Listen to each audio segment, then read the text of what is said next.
Аз тук в Берлин мога да кажа, че имам идеалните условия за работа. В смисъл, че никой не ми пречи на работата. Имам двете най-големи библиотеки в Европа под ръка.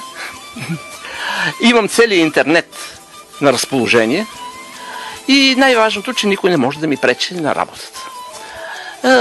Готвя няколко книги, които да пусна в скоро време като печатни издания. Повечето от тях са отдавна вече завършени, от 1-2 години са готови за печат.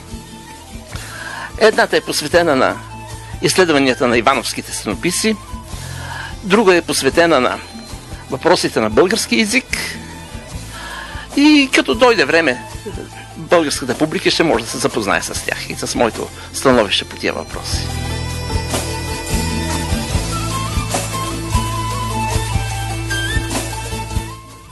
Те са толкова много.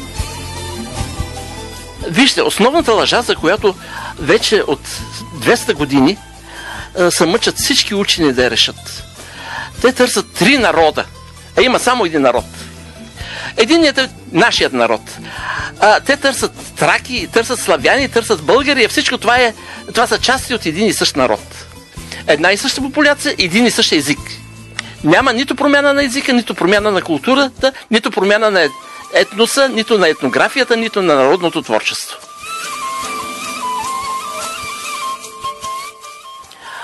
Защото се засягат чужди интереси. Засягаме интересите на други страни, засягаме интересите на германците, засягаме интересите най-вече на русите. Точно тези. Гърците са по-смешни в случая, защото те, каквото са откраднали до сега, са го откраднали, но не могат да се оправят с него. Най-много са откраднали от нашата история русите. Коя? Ами нашата азбука е толкова стара, че няма друга азбука, която толкова много хора да се е ползвали както нашата. Даже латинската азбука не се ползва толкова много хора, колкото се ползваше кирилицата.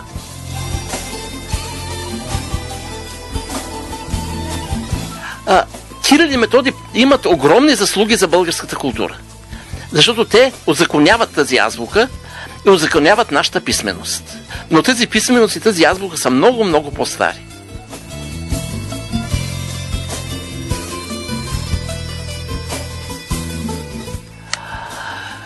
Българите са едни от малкото народи, които са от самото начало приели християнството. И затова са били гонени заради тяхното християнство, което е било най-чисто и било най-свято. Първо християнство. На един народ, на нашия народ, са давани толкова различни имена, а всичкото време е бил само един и същ народ.